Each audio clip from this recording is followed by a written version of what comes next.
Welcome back to staying in shape and fencing footwork, day 9 or 10. I'm getting confused, I'm losing track of time.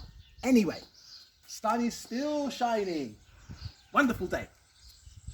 Now, what I want to do with this video is to look at some parries. Okay, now when I'm coaching, a lot of the times my students, with regards to parries, they parry too wide. Okay, they parry too wide. So what I want to take this opportunity is to just examine the basic parries and to show you where your arm should be. Bearing in mind, if for those fencers who do competition, thinking about the riposte or the counter riposte. Okay, if your arm is in the correct position, your riposte, the speed of your riposte is going to be greater. That means the reaction time for your opponent is going to be less. If you have to make corrections mid-flight, it gives your opponent more time to react and counter. So for example, what do I mean? Let's take, for example, parry number 8. So if I come on guard in front of Laura, okay, so a nice on guard position. So when I say a nice on guard position, if I put my épée down, when I come on guard, what I want you to be focusing on is the inside. So I've got my Spider-Man glove on. So the inside of your glove, okay, needs to be, as I'm bringing it down, just past your knee, your right knee, just past your right knee.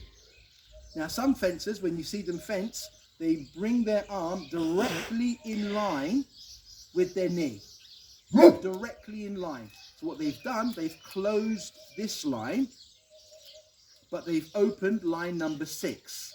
So if you're now a left-handed fencer, okay, this is where you are going to attack. So it's really good if you're a right-handed fencer to get into the habit of coming on guard where your sword arm, your right arm, just misses your right knee. Yeah, so Baron is really inspecting Laura. Okay. Hello, Baron. Okay, so it's just past your right knee. Now, your line number 6 is completely closed. So if somebody attacks you in line number 6, you don't even have to parry. You just counter. Yeah, because you're directly in line. Their point is going to go past your arm. So it's very, very important to come on guard correctly. Okay, so the example I was talking about, parry number 8. So imagine somebody's attacking me in line number 8. They're going for my knee. Now, usually what happens, the mistake that fencers make, is when they take the parry of number 8, okay, it's too wide. So you imagine from here, depending on how they parry, some fencers pronate the wrist and force the blade wide. Okay, come on, Baron, leave Laura alone. Okay, leave her alone. Now, you can see they've moved the blade way out here. Now, when they go to put the riposte, yeah, they go to put the riposte, they've got a lot of distance to travel. You have to visualize that your opponent's blade is here. As you are making this action, this momentum, your opponent now can lift their blade off and this whole arm is exposed. So you've got to visualize, somebody's attacked me, I've done this, their blade is here. That force is the impetus that they need to come off of my blade and hit me here. So what you should be doing is when you take a parry of number 8, you want to make a semi-circle. So if my thumb is pointed at 12, I want to go anti-clockwise until I finish at 6. So you notice I finished right back in my on guard position. So I started here and I've gone around and I'm right back here. Okay, when I now put the riposte, it's very fast. Yeah, the reaction time, I'm cutting down the reaction time of my opponent. Now, I know it might be difficult for some of you to visualize what I'm explaining, and that's why the video we did yesterday when we were talking about the beat attack, and it was a visualization exercise. Yeah, because as a fencer, you have to be able to visualize, if you do A, what your opponent's going to do to counter A. So they're going to do B, and what you are going to do to counter B. So, if I put that into a visual context for you, for those of you who can't see it visually. So imagine now my opponent is attacking my right leg.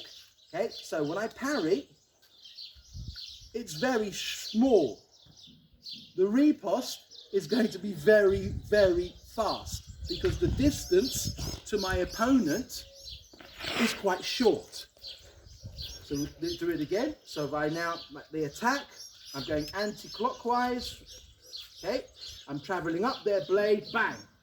So I no longer have to look. I can close my eyes and really commit to the riposte because my parry is very small. The arm is in the correct position. Likewise, if I do parry number 4, it's really only traveling 6 inches here. Okay, I don't go over here. Let's come over this way so you can see it. So I'm literally going from here to here. There. That's directly in line with their right arm, if they are a right-handed fencer. So if I go too far, now I'm out of position to put the riposte on. I've got to make an adjustment mid-flight. Therefore, my speed can't be as fast as it normally would be. So an exercise for you to be practicing at home with your weapon is doing the parries, but doing them slowly. And the idea is you want to visualize that your opponent's blade is in front of you.